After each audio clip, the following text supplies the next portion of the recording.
from the age of 11, I've been fighting. I've had 82, 83 amateur fights, 60 plus wins, 2 national titles, an English title. You know, I've entered numerous box cups. I've entered near enough every championships from the age of 11 till the age of 20, 21. And it's took over quite a lot of my life as well, you know. It was always the inevitable that I was going to go and turn professional, but the questions about doing the whole transition is when, is it the right time, is it going to be worth it? I had to sit back and think, and you know, ideally I'd have wanted to do 1 more ABA championships because that's what I wanted to capture, that ABA title. That's the only thing I didn't really win as an amateur. But with COVID hitting and there being such uncertainty of what's going on in the world, as many know, I just kind of said to myself that now's the time. If I keep saying to myself, just wait to get it, it could be too late. The adjustment in training, you know, moving gyms, sparring, different training techniques and stuff like that. I believe it's, you know, a perfect time for me now. I'm 22, you know, still young, still plenty of life, probably more hunger now to succeed than what I've ever had. So I'm just excited to getting properly going, if you know what I mean. You've moved to Sheffield. Mm-hmm. You've obviously got family here, girlfriend, friends. How have you sort of dealt with the sacrifice? I've had to sacrifice my whole life, you know, and I'm not saying that from the point of view of to go like, oh, you know, feel sorry for me because I've had to miss out on so and so's birthday or a holiday, or because I've chose to do it because I want to do what I'm doing, you know. The whole move to Sheffield, it is massive, and it's something that I haven't obviously done before. I've never been away from home for this amount of time, but like you say, I can't see it as a sacrifice because I'm choosing to do it because I want to succeed in what I'm doing.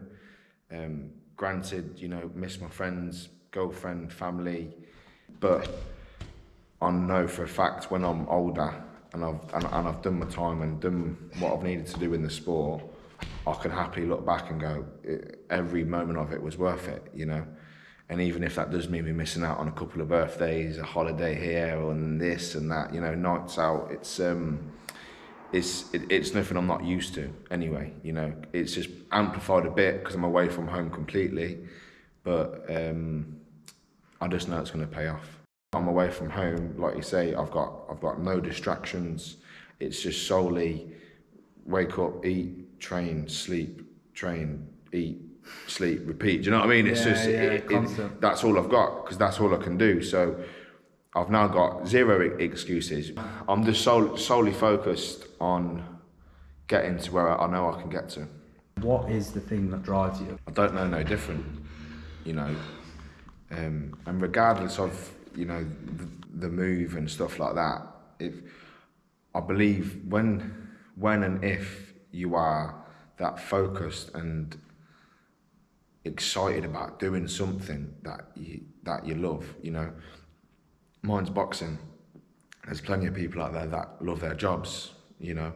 That's just what they get out of bed for, you know. Mine's, people just sit weird because mine's getting out of bed to get punched in the face. And I weirdly enjoy it.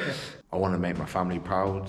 I have visions of being someone that brings pride to Coventry, you know, stuff like that. Anyone out there who thinks that I'm in it for money and stuff like that, they need to come and have a training session with you. Well, you know, either that or come and see what it's actually like, because it's not all glitz and glamour, believe me. I'm very fortunate at the position I'm in with sponsors and stuff like that, but I know people who still work 9 to 5, train twice a day before work, after work, you know, but they do that because they love the sport, you know, they love doing what they're doing. So to them, it's no problem, you know, and it's the same for me. It's no problem me getting up in the morning, going for a run, doing my session in the gym, going back, sleeping, having something to eat, waking back up, going train again in the evening, eat again, sleep again. When you have someone investing time, money into you, they're doing it because they're looking at me, thinking and believing you can do it, you know. So I'm thinking I've got to do it because I've got people relying on me. That's like an extra percentage. I'm bound to have a couple of days or, you know, a week or whatever where I think this is really hard, and then it's like a light bulb moment where you can hear someone in the back of your head going, "Come on, mate, come on, have that little push. Let's do this. I know you can do it," you know. And then that's what makes you maybe run a bit quicker or train that little bit harder, you know. What are the goals for you in the years to come? Staying on track, keep doing what I'm doing, and just give 100% to my career and make it a successful one.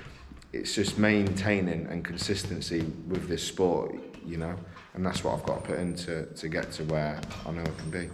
Do you truly believe in yourself? I do, yeah. 120%. I even thought about it then, do you know what I mean? Because you're thinking, am I telling him the truth just because he's in front of me? But I wouldn't waste my own time, you know. I wouldn't waste the people's time who invest money into me. Like, I wouldn't waste your time if I truly didn't, you know. And when it comes to it, the answer is yeah. Like, I wouldn't be sat here if I thought I wouldn't be successful. Thanks a lot for your time. All the best, and I'm sure you'll make it. Yeah, I just want to finish off, say thanks for having me on. This is my first kind of podcast, so I hope I have done something, you know, correct. And I'll just finish off. I know we touched on it briefly, but I have just got to say thank you to all my sponsors, all the close people around me.